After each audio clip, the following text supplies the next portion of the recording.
Saludos, comunidad del clan nocturno. Dejen su hola si nos están escuchando ahorita. Prepárense para un video más de historias que pasaron en Guadalajara. ¿Están listos? Vamos a empezar. Ahora. Buenas noches, comunidad. Me llamo David. Trabajo como repartidor en moto aquí en Guadalajara y conozco cada rincón de esta ciudad. Pero nada me preparó para ese hombre del Parque Morelos. La verdad, yo pensaba que ya lo había visto todo. Asaltos, clientes locos, accidentes feos, hasta gente tirada muerta en la banqueta. La ciudad tiene de esas cosas, pero lo que me pasó no tiene una explicación sencilla. Y para ser sincero, hasta hoy no sé si ya estoy completamente bien o si una parte de mí se quedó allá, en esa noche. Vivo cerca del mercado de abastos, en un edificio viejo, de esos que parecen que se van a caer con el primer temblor.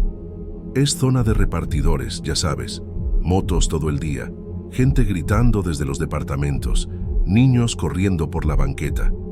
Y en esa rutina es que me muevo con mi moto. Trabajo para 2 apps, a veces 3 si hay buena chamba. Ya estoy acostumbrado a rodar de madrugada entre colonias, Zapopan, Tlaquepaque, San Juan de Dios, todo. Conozco atajos, calles cerradas, baches, retenes. Conozco Guadalajara mejor que muchos que nacieron aquí. Pero hay un lugar que siempre evité, el Parque Morelos. No sabría decir por qué exactamente. Tal vez porque desde morro escuchaba historias raras sobre ese parque. Gente decía que pasaban cosas extrañas, sobre todo de noche. Una vez me contaron que un vato apareció ahí sin ojos. Otra, que una señora se perdió después de aceptar algo de un viejo. Pero lo que más se contaba era sobre ese señor del cigarro. Un tipo con pinta de indigente, con ropa toda sucia, que se quedaba sentado en una banca, ofreciendo cigarros a los que pasaban solos. Decían que los que aceptaban ese cigarro desaparecían. Y luego volvían días después, diciendo puras cosas sin sentido. Que habían estado en una Guadalajara distinta, más fea, más sucia, donde todo estaba al revés, donde la gente no tenía cara. Yo me reía de esas historias. Pensaba que eran cuentos de borrachos, ya sabes, cosas que la gente inventa para espantar o pasar el rato. Pero algo dentro de mí siempre sintió que mejor no arriesgarse. Y como no perdía nada, simplemente no pasaba por ahí en la noche. Hasta que el Raúl salió con esa historia. El Raúl, o más bien el Ratas, como le decíamos, era compa de reparto. Vivía en Oblatos con su jefa y tenía esa forma de ser burlona, medio imprudente. Era de esos que hacían chistes de todo, que no se tomaban nada en serio y que decían que la vida se tenía que gozar sin miedo. Estábamos echando plática en una gasolinera después de unas entregas, cuando me dijo que se había topado con el viejo ese, que iba pasando por el parque bien noche y el don le ofreció un cigarro, justo como en las leyendas. Dijo que el cigarro olía raro, como viejo, como de esos de antes, y que, nomás por cotorreo, le dio unas fumadas. Yo le pregunté si estaba loco, que si quería desaparecer como en las historias. Él se rió y me dijo que todo eso era puro cuento, que ese viejo ni techo tenía, mucho menos poderes para hacer desaparecer a alguien. 2 días después, el Rata desapareció. De verdad desapareció. No contestaba mensajes, no respondía llamadas, ni se conectaba a los grupos del WhatsApp. Su mamá mandó audios bien preocupada, preguntando si alguien lo había visto. Lo encontraron 2 días después tirado en una calle peligrosa por la colonia del Fresno, en una zona donde ni los policías se meten. Estaba casi encuerado, todo sucio y con rasguños. No decía cosas coherentes. Una vecina que lo vio me contó que preguntaba si los postes de luz siempre habían estado ahí. Y repetía que la plaza era la misma, pero todo estaba podrido. Se lo llevaron a una clínica psiquiátrica. La mamá decía que los doctores no sabían qué tenía, que no le hallaban drogas ni nada raro en el cuerpo, solo una confusión mental bien grave y señales de agotamiento extremo. Eso me sacudió. Yo siempre pensé que esas leyendas eran solo eso, leyendas.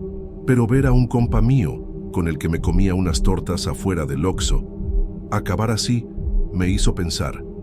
Me sentí mal por no haberle dicho algo más en serio, por no haberle insistido que tirara ese cigarro. Pero pues, ¿quién se iba a imaginar? Desde entonces empecé a evitar todavía más el Parque Morelos. Incluso de día, me iba por caminos más largos con tal de no pasar por ahí. Quité una de las apps porque siempre me salían pedidos en esa zona. Un repartidor tiene que buscar el dinero, sí, pero hay cosas que no valen la pena. Y así empezó todo. Yo quería creer que lo del rata tenía alguna explicación médica, un brote, una sustancia nueva, no sé. Pero algo dentro de mí me decía que no, que eso no era solo cosa del cuerpo o la mente, que había algo más, algo que empezó con un cigarro y que, de alguna forma, ya venía hacia mí. Durante semanas después de la desaparición del rata, mi ritmo de vida cambió. Seguí trabajando, pero ya no era lo mismo. Evitaba las zonas del centro como si fueran campos minados. Cada vez que una app me marcaba una ruta que pasaba por el Parque Morelos, la rechazaba sin pensarlo, aunque perdiera el viaje. Me decía a mí mismo que era por precaución, pero en el fondo sabía que era puro miedo. Al principio, intenté convencerme de que lo que le pasó al rata tenía una explicación lógica, un brote psicótico, tal vez, algo médico. Pero esa excusa fue perdiendo fuerza cada vez que recordaba sus ojos cuando lo encontraron. No eran ojos de alguien drogado, ni de alguien desvelado. Era como si hubiera visto el final de algo y siguiera atrapado ahí dentro. Evitaba hablar del tema con los demás.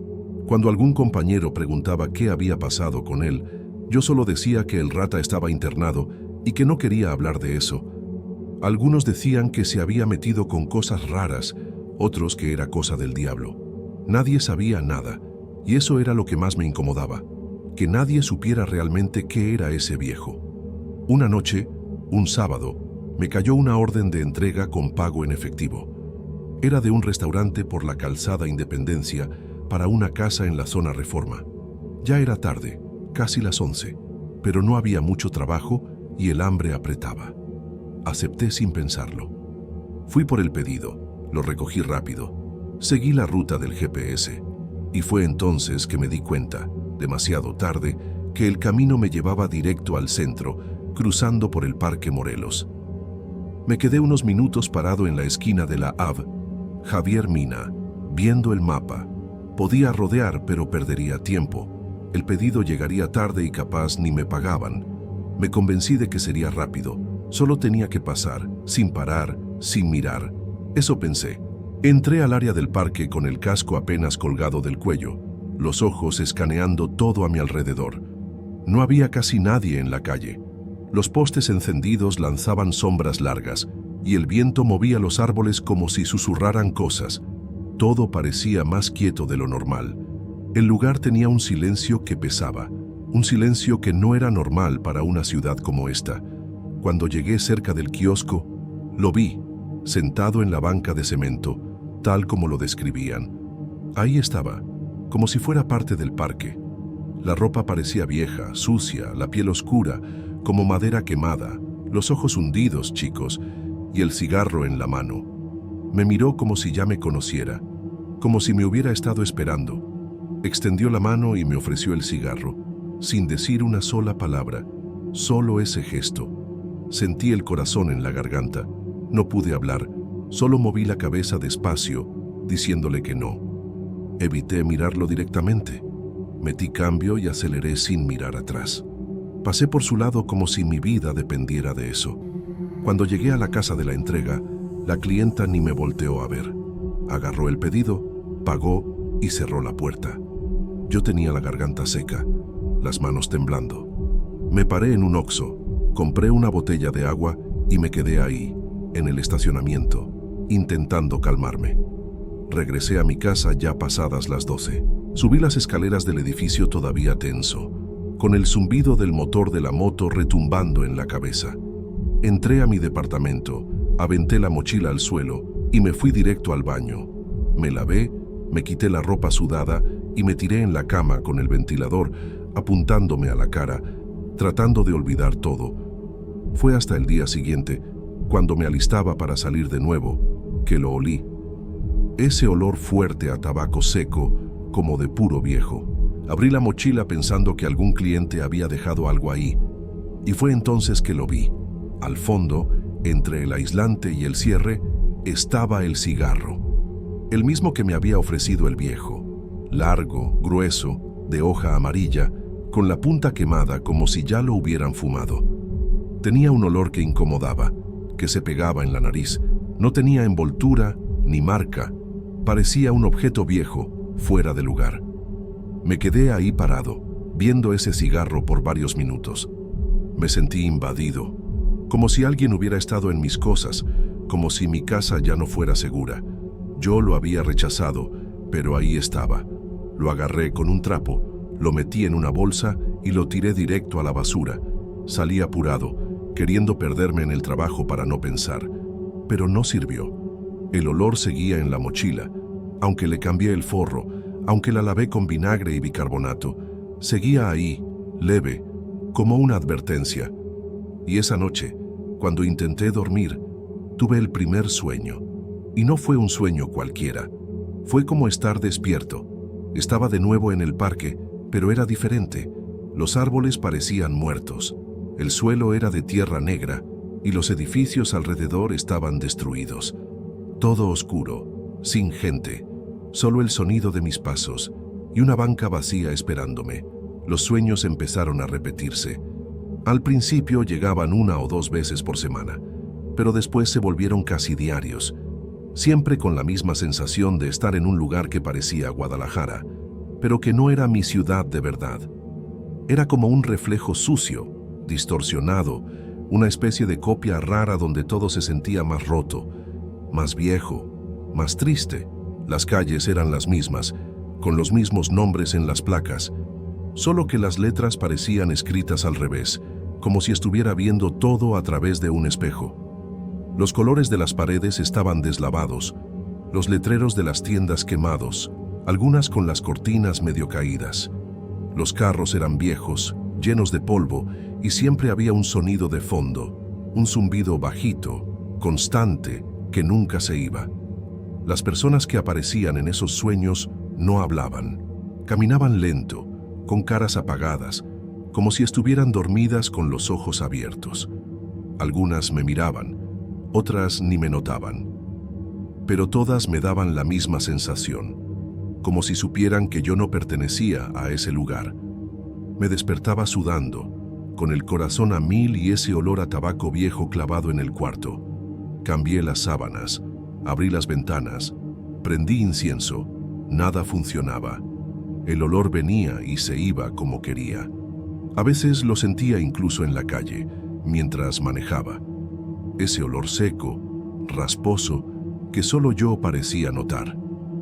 Empecé a perder la noción del tiempo.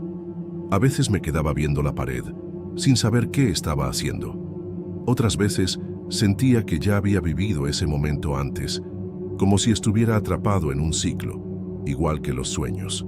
Un día salí a una entrega y a mitad del camino me di cuenta de que iba hacia la calle equivocada, en una colonia que ni existía por donde creía estar.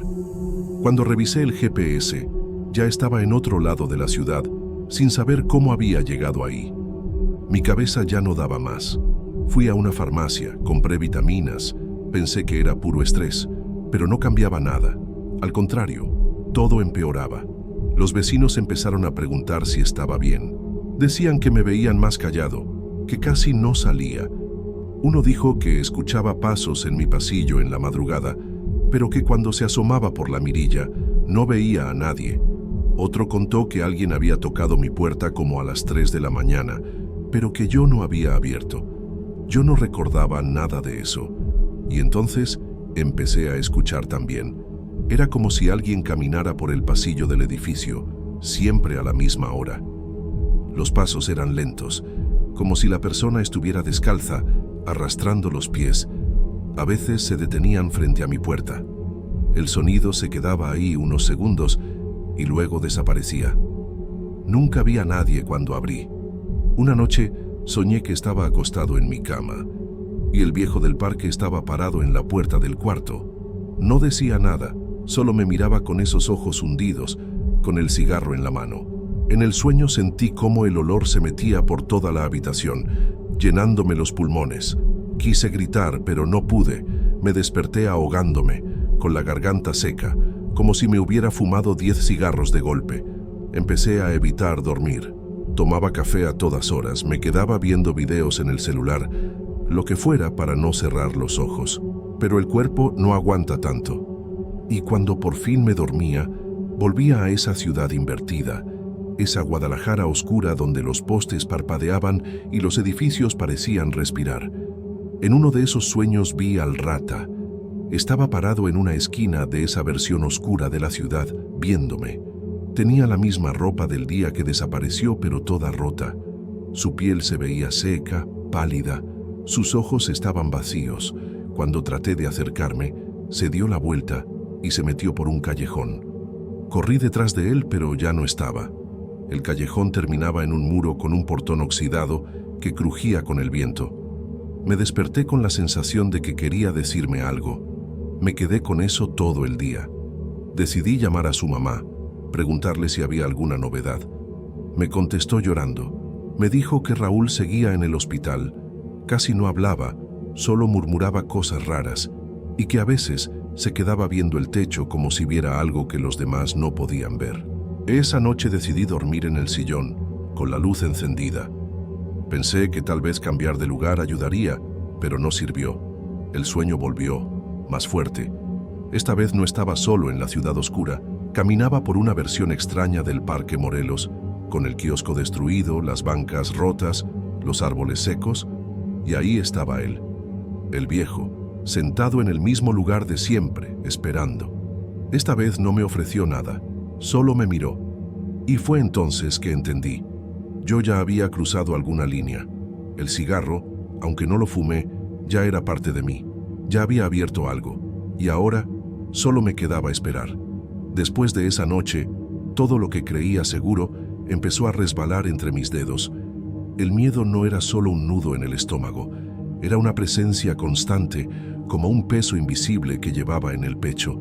Sabía que algo dentro de mí había cambiado, pero no entendía qué ni cómo. Solo sabía que el viejo del parque no era un hombre pobre cualquiera, ni un mito tonto. Él era un límite, un paso, y yo lo había cruzado sin querer. Los días se volvieron confusos. Intentaba trabajar, pero mi cabeza daba vueltas. Sentía la atención dispersa, la ansiedad apretando el pecho. A veces, parado en un semáforo, veía esa misma mirada profunda del viejo en la sombra de algún peatón. Era como si estuviera en todas partes, esperando, observando. La sensación de que la versión oscura de la ciudad podía invadir mi realidad se hacía más fuerte. Veía cosas en el reflejo del espejo, en el vidrio de la ventana, en el brillo de las luces de la moto por la noche. Cosas que no estaban ahí cuando volteaba a mirar. Una silueta que pasaba rápido, un bulto encorvado entre autos estacionados, una sombra que desaparecía al enfocarla. A veces, en la madrugada, el sonido de pasos en el pasillo regresaba. Ahora no venía solo de la puerta de mi departamento, sino también de otras puertas, de la escalera, del elevador. Pasos lentos, arrastrados, insistentes. Intenté llamar al portero, incluso pregunté a los vecinos, pero nadie parecía notar nada. Era como si eso fuera solo para mí, una invitación que solo yo podía escuchar. Pasaron meses así, dando vueltas entre la duda y el pánico. Evitaba mirar hacia el parque, pero sentía que me tiraba, que me llamaba. Una noche, casi sin querer, pasé por ahí otra vez. El viejo no estaba sentado en la banca, pero sentí su presencia. Sentí el olor del cigarro, sentí el aire denso. Regresé a casa con el corazón acelerado, y fue cuando entendí que ya no tenía control. Al día siguiente, desperté con el cigarro de hoja vieja en mi mochila. Otra vez, como si me dijera que no importa cuánto corra, lo que empezó ahí no va a terminar fácil. No sé si esto es una maldición, una advertencia o solo una forma extraña de que el miedo tome cuerpo. Lo que sé es que, de alguna forma, ese viejo y el Parque Morelos dejaron una marca en mí, una línea cruzada que no puedo deshacer. Sigo trabajando como repartidor, sigo rodando por Guadalajara, pero nunca más pasé cerca del parque después de lo que pasó. Y aún así, no dejo de sentir que, en algún lugar, En otra Guadalajara, el viejo sigue esperando. A veces, en la madrugada, cuando todo está en silencio, escucho los pasos en el pasillo y el olor de ese cigarro y me pregunto, ¿quién será la próxima persona en cruzar esa línea? Porque yo ya la crucé y no sé si podré regresar.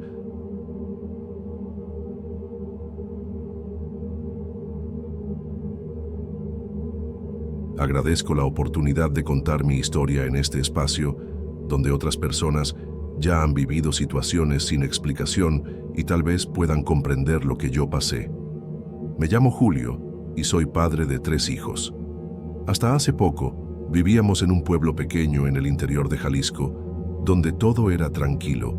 El ritmo de vida era otro. Teníamos nuestra tierra, nuestra rutina, las amistades de siempre. Pero con el tiempo, mantener todo eso se volvió muy difícil. Los trabajos escaseaban, las cuentas no dejaban de crecer, y mi esposa Adela y yo empezamos a pensar que quizá era momento de buscar algo diferente, un nuevo comienzo en la ciudad. Decidimos vender la tierra y probar suerte en Guadalajara. Fue un cambio grande para nosotros, para los niños. Juan y Miguel, los mayores, ya tenían una idea de lo que era la ciudad, pero para Isabel, la pequeña de 5 años, todo era completamente nuevo. Rentamos una casa en el centro que parecía un buen lugar para empezar. Antigua, con historia pero en buen estado y limpia. El barrio era ruidoso, como cualquier colonia popular de aquí. Carros pasando, gente platicando en la calle, el olor de los mercados cercanos. Adela y yo queríamos que los niños se adaptaran rápido, que sintieran que estábamos construyendo algo mejor. El primer día, Isabel se perdió un poco entre los cuartos de la casa, llena de esa curiosidad que solo tienen los niños. Entró en uno de los armarios antiguos del cuarto que tenía algunos muebles que el dueño anterior había dejado. Fue ahí donde encontró la muñeca. Era una muñeca de trapo, con ropa sencilla, bordada, y el cabello amarrado en trenzas, algo desgastada por el tiempo, pero todavía parecía bonita para una niña. Adela dijo que no veía problema en dejar que Isabel jugara con esa muñeca. Pensamos que era solo un juguete viejo, algo que a los niños les encanta porque tiene historia. Isabel se aferró a ella como si fuera un tesoro, dormía abrazándola, la llevaba a todos lados.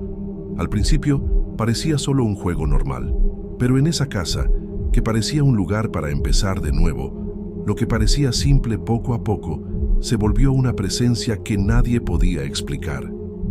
Aún en esa primera semana, yo sentía un peso extraño en el aire, algo que no podía definir. Adela, que normalmente era tranquila, empezó a caminar por la casa en la noche, con los ojos cansados, como si escuchara cosas que yo no podía oír. Yo me esforzaba por no pensar demasiado, para no asustar a ella ni a los niños, pero la sensación de que algo era diferente no me dejaba dormir bien. A pesar de todo, tratábamos de llevar la vida como podíamos, fingiendo que era solo la adaptación al nuevo lugar, al nuevo ritmo. Juan y Miguel hablaban poco de la casa, pero noté que Miguel se despertó una mañana con un rasguño en el brazo, rojo y algo profundo, que no supo explicar ni recordar cómo se había hecho. Adela trató de ver si podría ser algún problema de piel o alergia, pero parecía algo distinto, una marca que no coincidía con nada que conociéramos. Isabel seguía pegada a la muñeca y a veces parecía hablar sola con ella, cosa que intentamos no tomar mucho en cuenta. Al fin y al cabo, los niños tienen mucha imaginación. Pero esas conversaciones de ella, aunque sin palabras claras, tenían un tono extraño, como si la muñeca guardara un secreto que solo Isabel conocía. Empecé a notar que la muñeca aparecía en lugares donde nadie la había puesto. En la sala cuando caía la noche, en el pasillo al día siguiente, hasta en el patio una vez, donde estábamos seguros de que nadie la había llevado. La casa se volvía más silenciosa, más pesada. Lo que antes era solo un cambio para mejorar, empezó a parecer una trampa, y la muñeca, una presencia que no podíamos entender. En esta primera parte de la historia, el miedo estaba aún atrapado en la duda, en la incredulidad, en esa sensación rara de que algo no estaba bien, pero que nadie quería enfrentar. Yo solo quería que mi familia estuviera bien, que Isabel volviera a ser solo una niña y que todo aquello fuera solo cosa de nuestras cabezas cansadas después de la mudanza. Pero lo que parecía un comienzo normal de una nueva vida, poco a poco se convirtió en el principio de una pesadilla que nadie aquí está preparado para escuchar, pero que necesito compartir. Después de esa primera semana que pasamos en la casa, las cosas comenzaron a complicarse. No era solo la muñeca moviéndose sola, eso por sí mismo ya me tenía desconfiado, sino que una extraña presión se fue instalando en nuestra rutina, poco a poco, casi imperceptible para quien no vive ahí, pero para nosotros era como un aire pesado que no podíamos ignorar. Adela empezó a estar más inquieta durante la noche. Noté que caminaba por la casa sin decir nada, como si intentara escuchar algo que nosotros no podíamos oír. Yo mismo comencé a tener problemas para dormir. El silencio de la casa parecía gritar, y los ruidos que antes eran normales, un carro pasando, un perro ladrando, comenzaron a sonar como ecos lejanos, como si vinieran de muy lejos o desde dentro de las paredes. Miguel, que era el más inquieto de los niños, empezó a mostrarse asustado sin razón aparente. Esa rasguñada que apareció en su brazo la primera mañana no fue la única. En las semanas siguientes, otros pequeños cortes aparecían en su cuerpo, a veces en el brazo, otras en la espalda. Él no podía explicar ni recordar cómo se había lastimado, y nosotros intentamos encontrar causas normales, caídas, juegos, hasta pulgas, pero nada justificaba esas marcas. Juan, el mayor, fue el que menos habló, pero no hacía falta para notar que estaba diferente. Empezó a evitar ciertos cuartos de la casa, principalmente el cuarto de Isabel. Aunque tenía miedo, intentaba proteger a su hermanita, que ya estaba completamente pegada a la muñeca. Isabel, por su parte, parecía hablar con la muñeca todo el tiempo, pero esas conversaciones no tenían sentido para nosotros. Eran murmullos que sonaban extraños y que nos ponían nerviosos, especialmente a Adela, que sentía una opresión en el pecho y una angustia que no podía explicar. Intenté racionalizar todo aquello.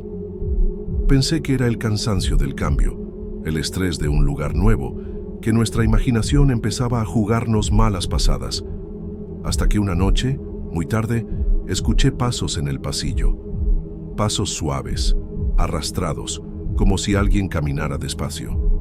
Fui al pasillo para ver, pero no encontré a nadie. El cuarto de Isabel estaba vacío, la muñeca en el suelo, pero nadie ahí. Adela dijo que ya había estado escuchando esos pasos desde hace días, pero que tenía miedo de decirme para no asustarme.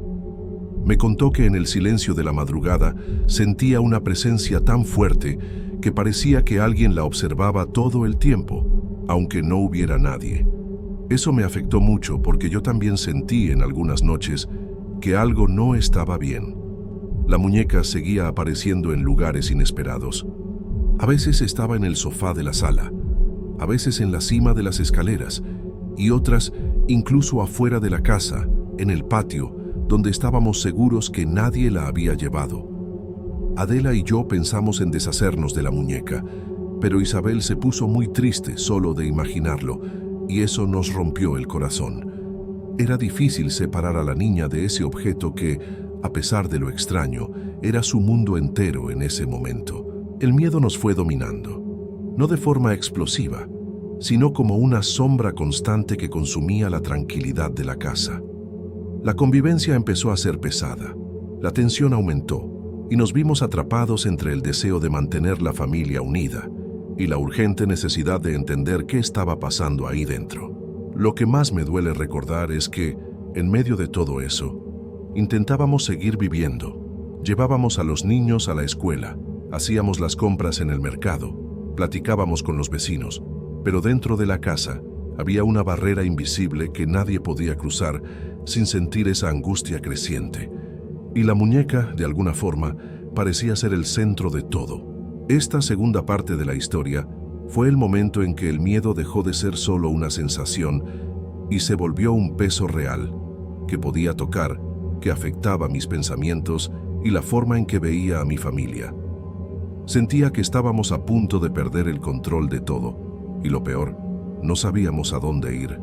Esa sensación que había ido creciendo terminó explotando en un miedo que ya no podíamos ignorar.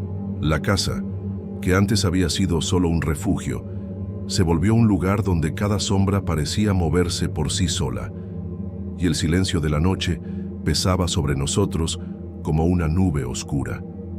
Isabel seguía aferrándose cada vez más a la muñeca, pero ahora parecía diferente, como si estuviera más callada, casi desconectada de nosotros, y al mismo tiempo como si escuchara algo que nadie podía oír. Juan empezó a evitar hablar sobre lo que sentía, pero se podía ver en sus ojos ese miedo real, ese que no se explica, que atraviesa la piel. Miguel, por su parte, estaba cada vez más aislado, y las marcas en su cuerpo se hicieron más visibles y extrañas, como rasguños, pero con formas que no parecían naturales. Adela y yo vivíamos un gran conflicto interno. No queríamos creer que algo sobrenatural estuviera pasando, pero era imposible negar lo que nuestro cuerpo y corazón nos decían. Durante el día, tratábamos de actuar normalmente, llevando a los niños a la escuela, haciendo las tareas de la casa, platicando con los vecinos, pero en la noche, el peso de la casa caía sobre nosotros como una mano invisible que apretaba el pecho, haciendo difícil hasta respirar. Una noche, ya cansados y asustados, Adela me contó que escuchó pasos, más firmes y cercanos, en el pasillo fuera del cuarto de los niños. Sintió como si alguien estuviera parado ahí, quieto, solo observando, sin moverse, esperando. Yo también sentí esa presencia, un frío extraño que subía por la columna vertebral, la certeza de que no estábamos solos. Intenté calmarla a ella y a los niños, pero dentro de mí, el miedo crecía rápido, dominando mis pensamientos. La muñeca, que antes solo cambiaba de lugar, ahora parecía estar presente de un modo más activo. Una vez, al entrar a la cocina, la encontré sentada en la mesa, mirando por la ventana. En otra ocasión, la vi parada en la cima de las escaleras, como si estuviera esperando a alguien. Intentamos sacar la muñeca de la casa, pero al día siguiente reaparecía, siempre en el mismo lugar o en otro nuevo, como si tuviera voluntad propia, y eso nos dejaba completamente sin rumbo. E Isabel, que antes era una niña dulce y alegre, parecía estar cambiando. Pasaba horas mirando fijamente a la muñeca, a veces con una sonrisa extraña que no podía entender. En otras ocasiones, lloraba sin motivo aparente, y Adela notó que la niña andaba asustada, como si viera algo que solo ella podía percibir. Los niños también comenzaron a resistirse más a entrar en ciertos cuartos de la casa, especialmente el cuarto de su hermana. Era como si algo invisible los mantuviera alejados, y no sabíamos si era por miedo, respeto o algo peor. La tensión dentro de la casa llegó a un punto en que parecía que en cualquier momento todo podría desmoronarse. Hablábamos sobre qué hacer, sobre salir de ahí, pero al mismo tiempo nos sentíamos atrapados, como si la casa y esa muñeca nos hubieran envuelto en una telaraña difícil de romper. Empecé a sentir una culpa enorme. Pensé que, si no hubiera insistido en esta mudanza, nada de esto estaría pasando, que quizá habíamos roto un equilibrio antiguo, pero también sabía que no podía abandonar a mi familia, aunque no pudiera entender lo inexplicable. Esta parte de la historia fue el momento en que el miedo dejó de ser solo una sombra en la esquina de la vista y se volvió algo palpable, real, que corroía la mente y el corazón. Cada noche que pasaba sentía que estábamos más cerca de un punto sin retorno, y la muñeca parecía saberlo, como si estuviera esperando el momento justo. Llegamos al punto en que la casa ya no era un hogar, sino una prisión invisible que atrapaba a cada uno de nosotros, como si las paredes mismas se hubieran cerrado lentamente, dejando fuera cualquier esperanza de escape. El peso de la presencia en esa muñeca no solo persistía, sino que parecía intensificarse con cada noche que pasaba. Era como si una sombra oscura se cerniera sobre el aire, volviéndolo más denso, opresivo, haciendo que la respiración se volviera un esfuerzo, como si el mismo oxígeno estuviera siendo succionado de la habitación. Los pensamientos, antes dispersos y confusos, se tornaban oscuros y pesados, invadiendo cada rincón de la mente con dudas, miedos y una creciente sensación de amenaza que no podíamos ignorar.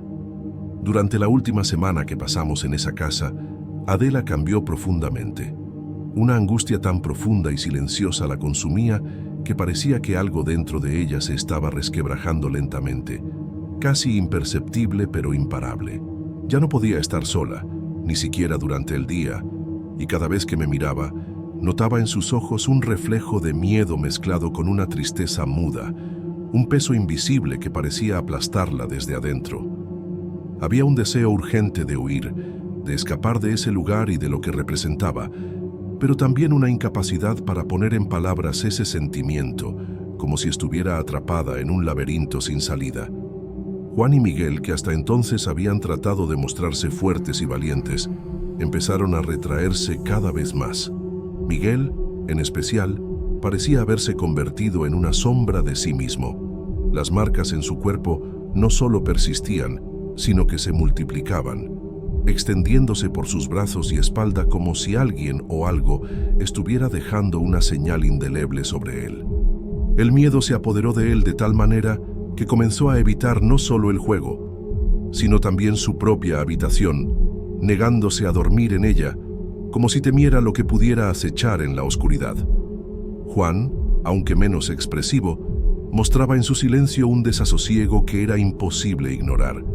Evitaba incluso cruzar por ciertos pasillos y miraba con preocupación a su hermana menor. Isabel, la más pequeña, estaba inquietantemente callada. La muñeca seguía siendo su inseparable compañera, siempre cerca, como un faro oscuro que la mantenía anclada a un mundo que nosotros no podíamos entender. Pasaba horas enteras mirando fijamente a la muñeca, sin pestañear, con una concentración casi hipnótica, como si esperara una respuesta o una señal que solo ella podía percibir. Esa quietud, lejos de tranquilizarnos, nos llenaba de una inquietud profunda, porque parecía que Isabel ya no era la misma niña alegre y curiosa que habíamos conocido. Aquella última noche, la atmósfera dentro de la casa se tornó aún más insoportable. El silencio no era el de una casa en calma, sino un silencio cargado, denso, casi sofocante, que parecía absorber todo sonido y convertirlo en una presencia palpable. Mientras todos dormían, escuché pasos muy cerca de mi cuarto, pero esta vez no eran pasos leves ni tímidos, sino firmes, decididos, como si alguien avanzara con una intención clara. Mi corazón comenzó a latir con fuerza mientras me levantaba despacio, tratando de controlar la respiración que se aceleraba. Al asomarme al pasillo, allí estaba la muñeca, parada en medio del corredor, inmóvil, como si estuviera esperándome, observándome con una quietud que helaba la sangre. No tuve el valor ni la fuerza para tocarla o siquiera intentar moverla. Solo una certeza dominaba mi mente. Necesitaba salir de ahí lo antes posible, lejos de esa casa, lejos de esa presencia que nos consumía. Al amanecer, después de largas conversaciones silenciosas y miradas cargadas de miedo y desesperanza, la familia decidió que ya no podíamos quedarnos en esa casa.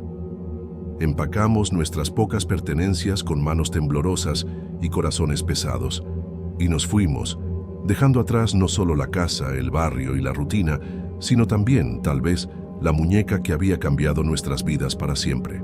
Pero algo quedó pendiente, una sombra de incertidumbre que se quedó flotando en el aire mientras nos íbamos. En la prisa y el miedo que nos dominaban, no estuvimos seguros ni un momento si la muñeca había venido con nosotros o si, en cambio, se había quedado atrapada en esa casa que ya no podíamos soportar. Al cruzar la puerta, Adela se detuvo y, casi sin querer, miró hacia atrás. Fijó la vista en la ventana del cuarto de Isabel, como si algo invisible la llamara desde dentro. Vi en sus ojos un brillo extraño, difícil de interpretar. Era una mezcla inquietante de alivio por haber dejado ese lugar atrás y, al mismo tiempo, un miedo profundo, casi sin fin, que parecía pesar sobre su alma como una losa invisible. Hasta hoy, no puedo decir con certeza si esa casa realmente guardaba algo más allá de sus paredes y sombras, o si todo lo que vivimos fue producto del cansancio acumulado, de la presión de ese cambio tan abrupto en nuestras vidas, o de algo que simplemente no logramos comprender ni explicar. Lo único que sé con seguridad es que esa muñeca, con todo lo que vino después, marcó un antes y un después en nuestra existencia. Cambió nuestras vidas para siempre, dejando una huella invisible que todavía duele y que no se borra con el tiempo. A veces, cuando el silencio cae pesado en nuestra nueva casa, se siente como si algo invisible todavía estuviera cerca, acechándonos, observándonos desde las sombras, esperando el momento justo para reaparecer. Es una sensación que no puedo negar, una presencia intangible que me pone los pelos de punta y me hace mirar 2 veces hacia los rincones oscuros de la habitación. Y me pregunto, con un nudo en la garganta, si en algún lugar, quizás ocultada a simple vista, la muñeca sigue ahí, quieta, paciente, esperando con calma el instante en que vuelva a formar parte de nuestra historia, o quizá de la vida de otra familia que quiera empezar de nuevo, sin saber qué es lo que en realidad está recibiendo. Esta es mi historia, el relato sincero y doloroso de una familia que quiso buscar un nuevo comienzo y terminó enfrentándose a un misterio que, tal vez, nunca podremos explicar completamente. Queda aquí, como advertencia silenciosa, la enseñanza de que algunos cambios traen consigo más que solo esperanza. No todo lo que parece inocente y simple, en realidad lo es.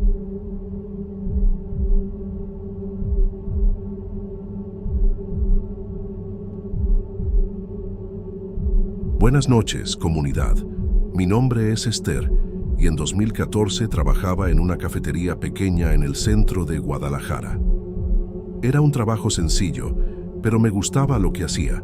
Me encantaba el aroma del café recién molido, el sonido de la máquina de espresso y las personas que entraban buscando un descanso en medio del ajetreo del día. Todos los días hacía el mismo camino. Salía de mi departamento en la colonia americana por la mañana. Caminaba por las calles empedradas hasta la avenida principal y luego doblaba en una esquina cerca de la plaza.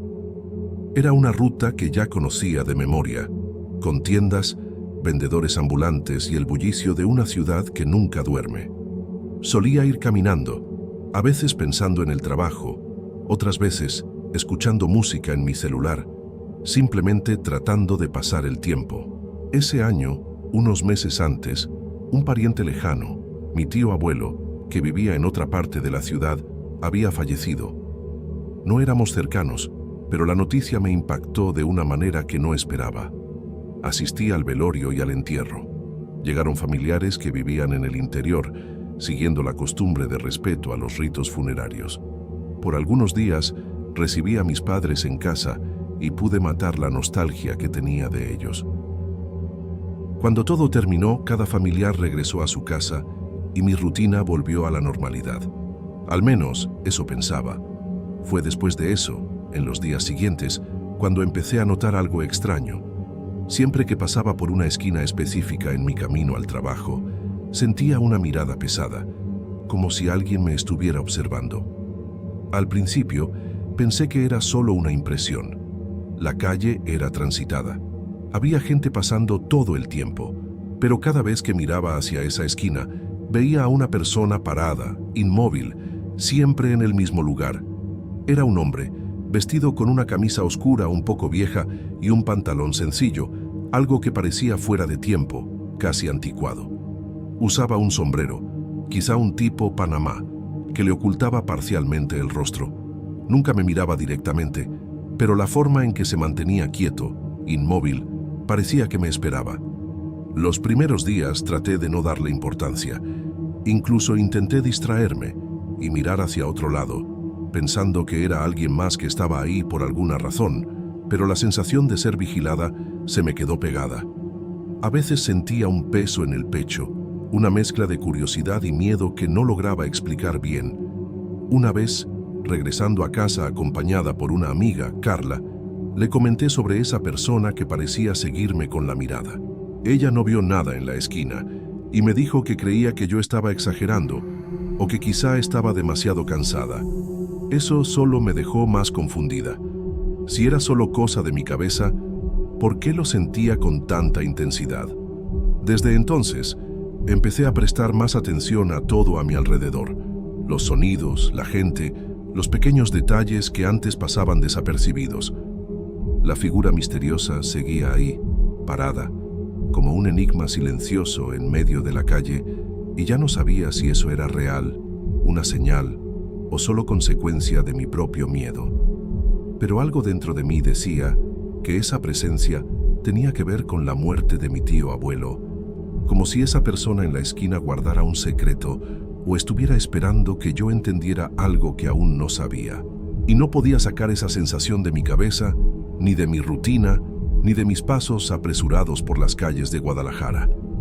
Después de ese primer momento, las cosas comenzaron a cambiar para mí. La figura en la esquina no desaparecía. Al contrario, parecía estar haciéndose más presente, no solo en la calle, sino en mi cabeza. El peso de esa presencia empezó a infiltrarse en mis días y mis noches, y no sabía bien cómo manejarlo. En el trabajo, era como si alguien me vigilara todo el tiempo.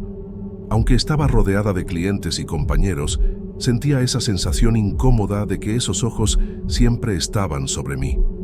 A veces, con solo ver un reflejo en el vidrio de la cafetería, tenía la certeza de que estaba ahí, observándome sin que yo pudiera hacer nada. Esa sensación me ponía nerviosa y cansada, y poco a poco empecé a perder el sueño. Las noches eran lo peor. Me despertaba en medio de la madrugada con una inquietud extraña, como si alguien susurrara palabras que no lograba entender. Eran murmullos bajos, casi imperceptibles, que parecían venir de las paredes de mi casa o tal vez del silencio alrededor.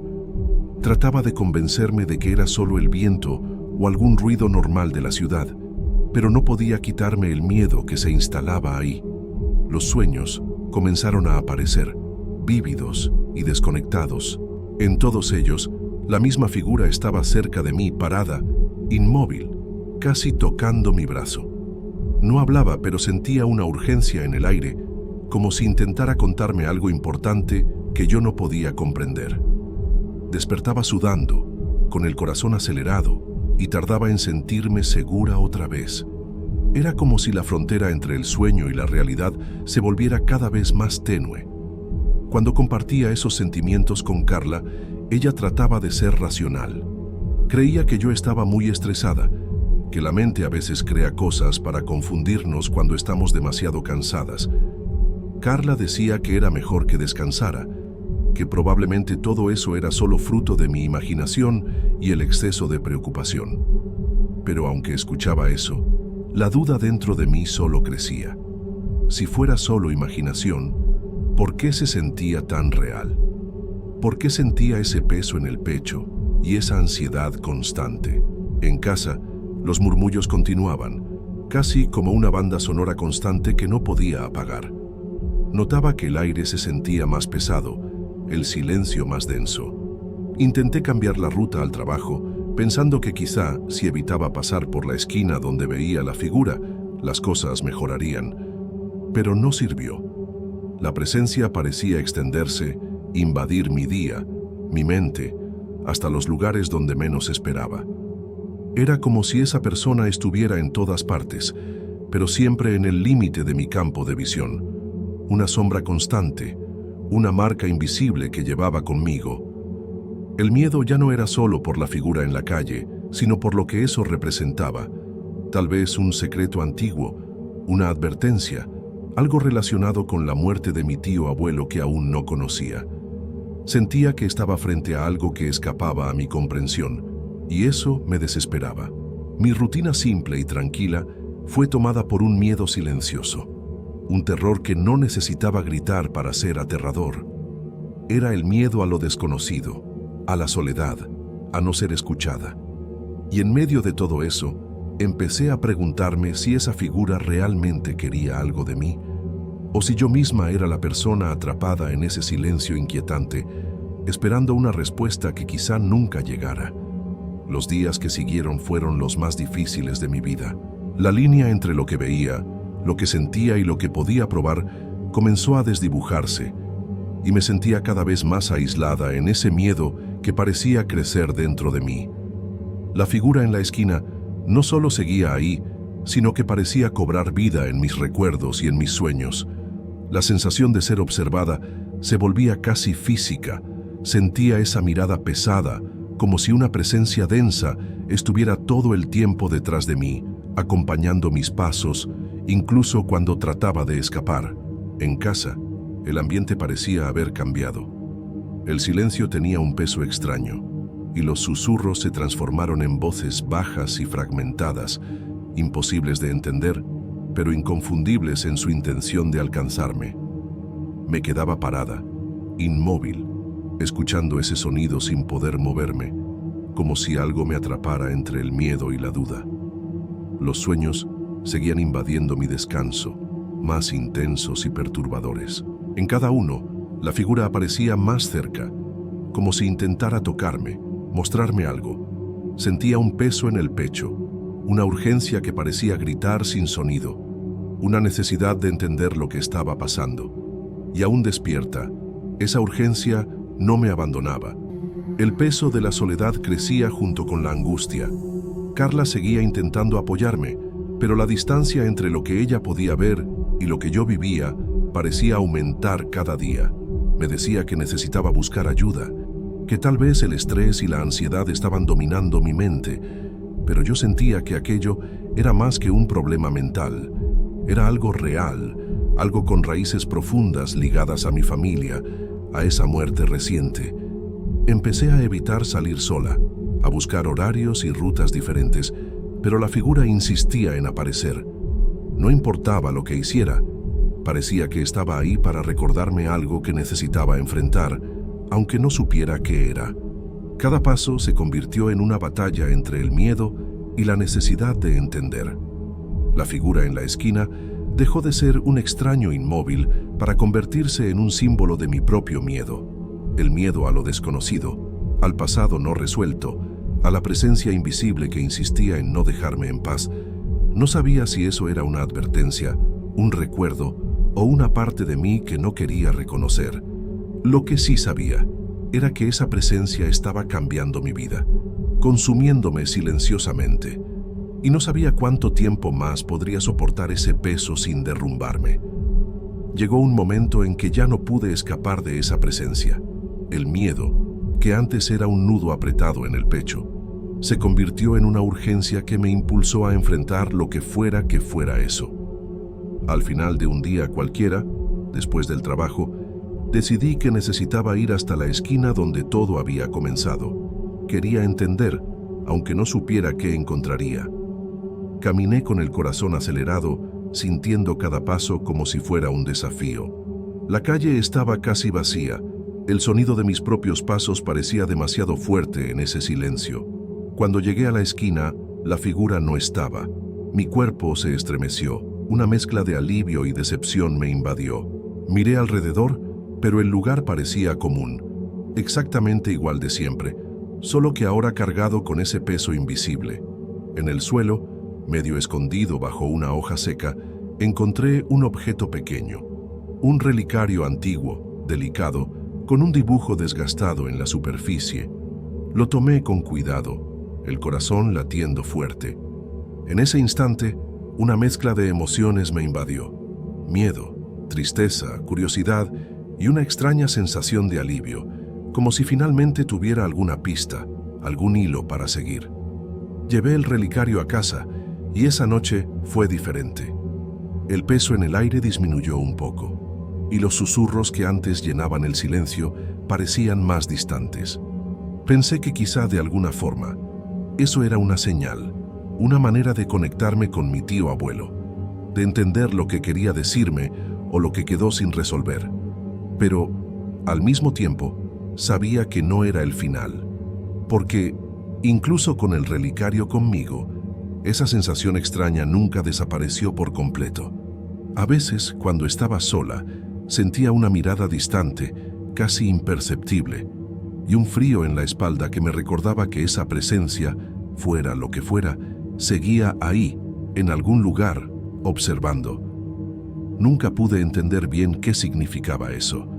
Si era una advertencia, una nostalgia o un pedido de ayuda, lo que quedó claro es que, desde ese momento, mi rutina nunca volvió a ser la misma. La ciudad seguía viva a mi alrededor, con su ruido y sus colores, pero yo cargaba conmigo un secreto silencioso, una presencia invisible que me acompañaba en los pasos apresurados por las calles de Guadalajara. Y hasta hoy, de vez en cuando, siento que esa figura está cerca, parada en las esquinas esperando. Tal vez nunca sepa qué quiere realmente, o si solo existe en mi memoria y en el miedo que no se ha ido. Lo que sé es que algunas presencias no se explican, solo se sienten. Se llevan consigo y dejan marcas que el tiempo no borra.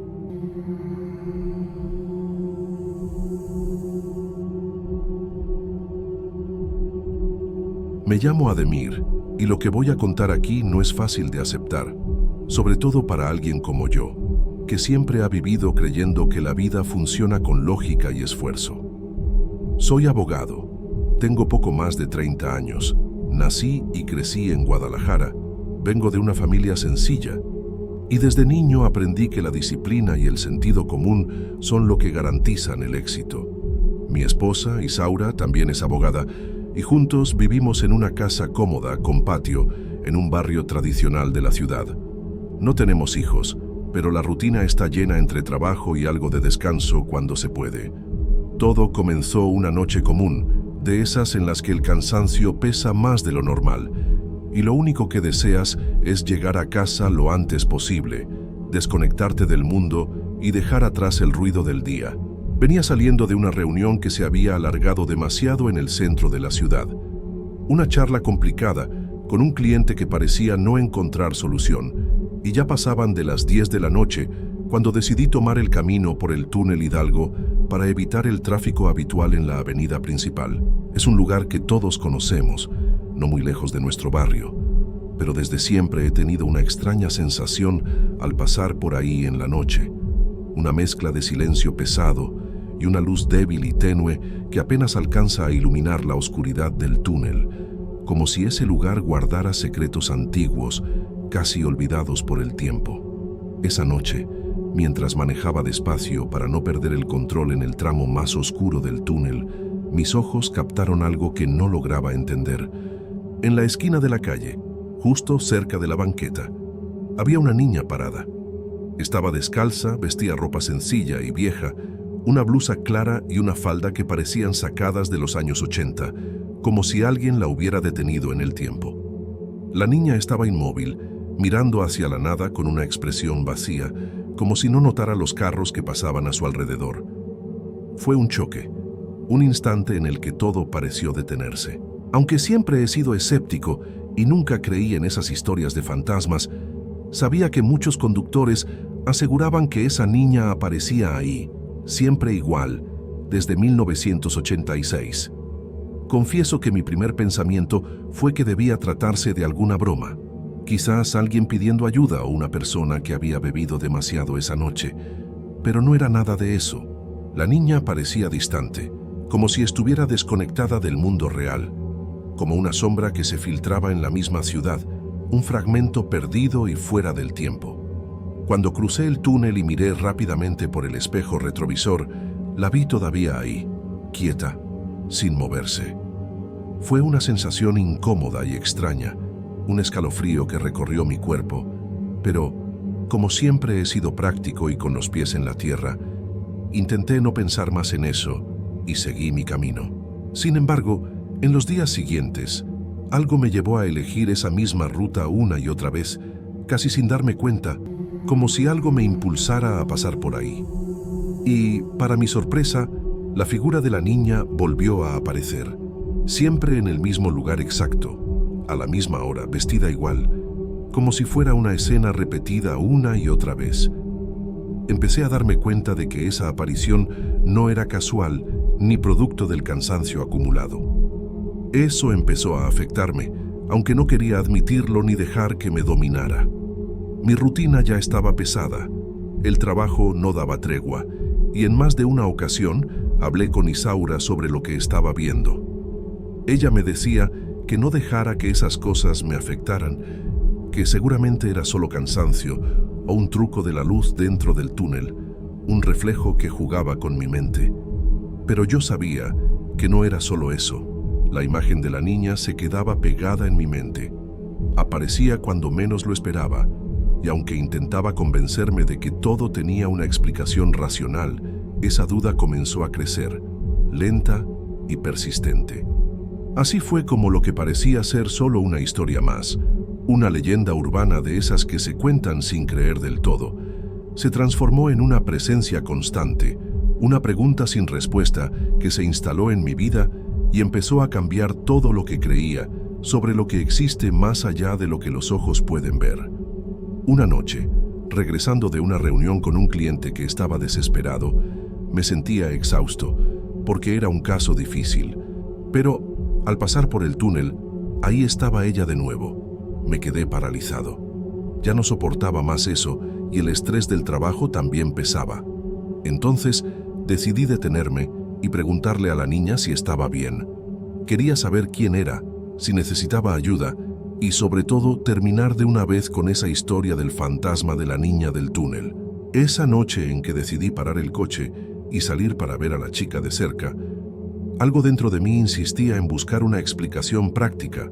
Tal vez fuera alguien perdido, necesitando ayuda, o incluso una ilusión causada por el cansancio acumulado. El tráfico ya había disminuido y la calle estaba casi desierta, con un silencio cada vez más pesado, casi sofocante. Estacioné el coche despacio, con la luz interior encendida, y miré al lugar donde ella solía estar. Estaba ahí, inmóvil, mirándome. Recuerdo bien sus ojos profundos clavados en mí. Estoy seguro de lo que vi, pero cuando salí del vehículo y me acerqué, no había nada, ninguna sombra, ninguna presencia, solo el aire frío de la noche, un silencio extraño que parecía insistir en decirme que no debía estar solo ahí. Busqué con la mirada, giré la cabeza a los lados, pero la niña simplemente desapareció como si nunca hubiera existido. Volví al coche con una sensación extraña, como si mi mente me hubiera engañado. Al encender el motor, noté el corazón acelerado, como si acabara de correr una maratón, sin entender por qué. Intenté convencerme de que solo era un malestar momentáneo, que necesitaba descansar más, que era solo el estrés del trabajo cobrando su precio. En los días siguientes, la presencia de esa niña empezó a infiltrarse en mis pensamientos de una manera que no podía controlar. Sentía que me observaban, incluso en lugares que no tenían nada que ver con el túnel. La sensación aumentaba cuando pasaba cerca de ahí, un peso en el pecho, un escalofrío que nacía de la nada y subía por la nuca. Empecé a tener sueños confusos, como destellos rápidos de una historia que no entendía bien. Veía a una niña descalza corriendo por calles antiguas o caminando por la banqueta del túnel con la mirada vacía. En algunas de esas imágenes sentía una tristeza profunda, como si esa niña cargara un secreto que no podía contar. Le conté a Isaura lo que estaba pasando. Su preocupación era evidente, aunque sin decir mucho. Me recordó que estaba trabajando demasiado y que esas cosas podrían ser fruto del cansancio. Pero había algo dentro de mí que no me dejaba ignorarlo. Era una mezcla de miedo, duda y una extraña curiosidad que crecía cada noche. A medida que la imagen de la niña se hacía más viva en mi mente, mi rutina empezó a verse afectada. El sueño se volvió pesado y la sensación de estar siempre vigilado se convirtió en un peso que cargaba todo el día. Aún así, resistía a la idea de que eso pudiera ser algo sobrenatural. Para mí todavía debía haber una explicación lógica, pero, en el fondo, una parte de mí sabía que esa historia ya no era solo una leyenda de la ciudad. Estaba pasando conmigo. Después de aquella noche en que la niña desapareció en el túnel, algo cambió de verdad en mí, aunque aún intentaba mantener la racionalidad. Su presencia dejó de ser un simple pensamiento para convertirse en un peso constante en el pecho. No era solo una imagen en mi cabeza, era como si algo estuviera ahí muy cerca, observando cada uno de mis movimientos.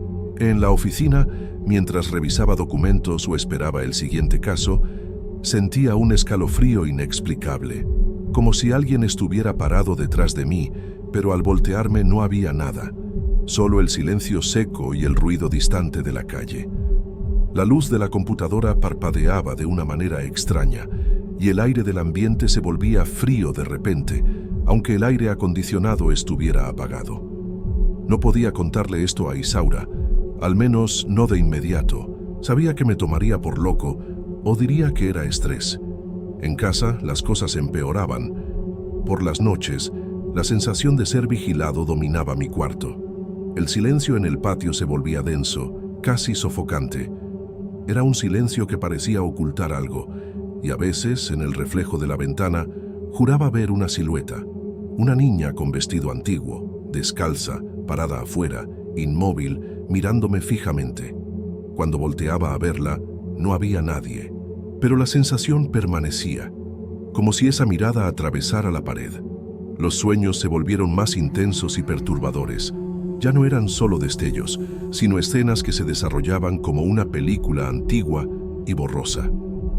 Veía a la niña corriendo por las calles estrechas de Guadalajara, con los pies marcando el polvo, el vestido raído ondeando. En una de esas visiones, estaba parada en el túnel, mirando algo que yo no podía ver. Su rostro parecía desesperado, como si quisiera gritar, pero ningún sonido salía de su boca. La angustia era tan fuerte que despertaba sudando frío, con el corazón acelerado y la garganta seca. Un día, regresando a casa por el túnel, algo que parecía solo una sombra cruzó rápidamente mi camino. No era el reflejo de un coche ni un gato. Fue una presencia fugaz. Pero sentí el aire helado alrededor del coche y el motor falló por un instante, como si algo hubiera interferido. La mano que sujetaba el volante se puso fría y tuve que esforzarme para seguir conduciendo sin mirar atrás. Por la noche, el patio de mi casa parecía diferente, casi como si el espacio mismo hubiera cambiado. Las plantas parecían marchitarse sin razón, y el viento, que antes era suave, soplaba frío y cortante, aunque no hubiera tormenta anunciada.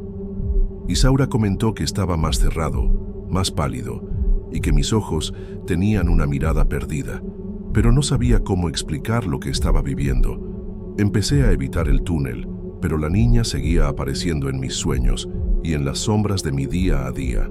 Sentía que no era un fantasma común, que esa presencia quería algo de mí, pero no sabía qué. Y mientras más intentaba ignorarlo, más fuerte era esa sensación de estar atrapado en algo que escapaba a la razón. Quería creer que todo era producto del cansancio, la presión del trabajo, el peso de la vida adulta. Pero esa presencia no me dejaba en paz. Era como si estuviera dividido entre dos realidades, una donde todo era normal y otra donde el pasado de ese túnel estaba vivo, llamándome a entender una verdad que temía enfrentar. Después de semanas viviendo esa angustia silenciosa, supe que ya no podía seguir huyendo de lo que estaba pasando. La niña del túnel se había convertido en parte de mi día a día, aunque aún me negaba a aceptar lo que eso significaba. La línea entre lo que podía explicar y lo que escapaba a la razón se volvía cada vez más delgada. Una noche cualquiera, cansado e inquieto, decidí que ya no podía seguir huyendo de aquello que me perseguía día y noche en mis pensamientos. Sentí que era momento de enfrentar lo que fuera que estuviera ahí, acechando entre las sombras. Tomé mi coche y me dirigí al túnel Hidalgo, solo, con la mente llena de dudas, pero con una determinación que no había tenido antes. Aparqué el coche a pocos metros de la entrada, con cuidado para no hacer ruido, y me quedé ahí inmóvil, los ojos fijos en el punto exacto donde ella siempre aparecía. La calle estaba completamente vacía, silenciosa, como si todo el mundo hubiera desaparecido. El aire se sentía denso y pesado, una especie de calma tensa que casi podía cortarse con un cuchillo. La única fuente de luz provenía de los postes antiguos que bordeaban la calle, lanzando sombras largas y temblorosas que parecían bailar lentamente con el viento. El sonido lejano de mis propios pasos parecía exagerado en esa quietud absoluta, y cada pequeño ruido resonaba con fuerza, aumentando mi nerviosismo. De repente, ahí estaba ella, exactamente como la recordaba en mis peores pesadillas, descalza, con ese vestido antiguo y raído que parecía salido de otra época, parada e inmóvil en el mismo lugar donde la había visto tantas veces. Sus ojos profundos y vacíos se clavaban directamente en mí, como si pudiera ver más allá de mi piel, hasta el fondo de mi alma.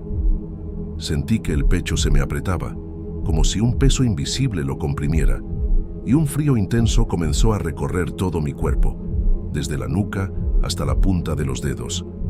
A pesar de ese miedo paralizante, no pude apartar la mirada.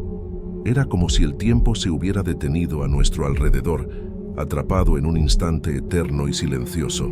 Quise hablar, decir algo, preguntar quién era, qué quería, pero las palabras se quedaron atoradas en la garganta, como si un muro invisible me impidiera expresar lo que sentía.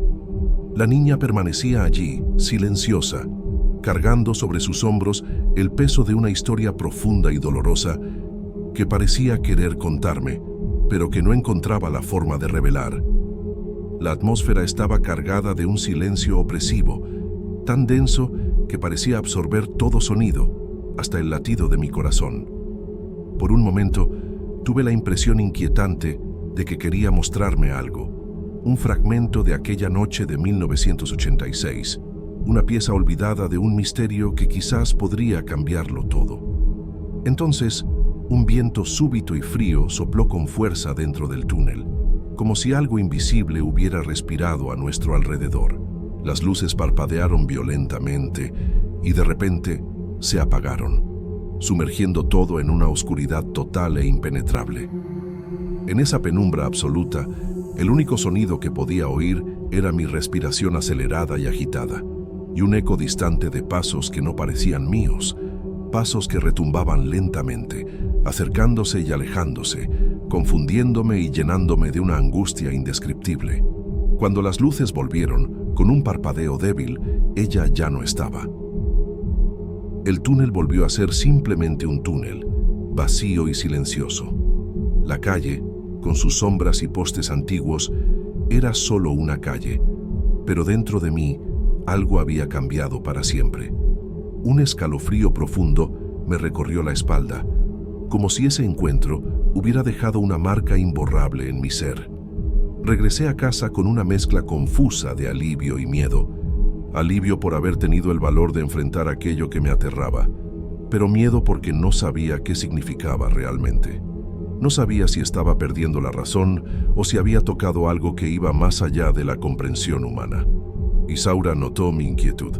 Sin muchas palabras me preguntó si estaba bien, pero yo solo pude responder que necesitaba dormir, que era demasiado para procesar. Durante las semanas siguientes, la niña continuó apareciéndoseme, aunque ya no con la misma intensidad ni claridad. A veces la veía en sueños, otras veces la sentía en las sombras de la ciudad, en rincones oscuros y silenciosos, pero nunca tan nítida, tan presente como aquella noche en el túnel. Era como si se hubiera alejado un poco, pero sin desaparecer del todo, como un eco lejano que nunca termina de apagarse. Hoy, no sé si todo aquello fue producto de mi mente agotada, de un recuerdo colectivo que insiste en repetirse generación tras generación, o si esa niña realmente existe en algún lugar perdido entre el pasado y el presente, esperando a alguien que pueda escuchar y entender su historia.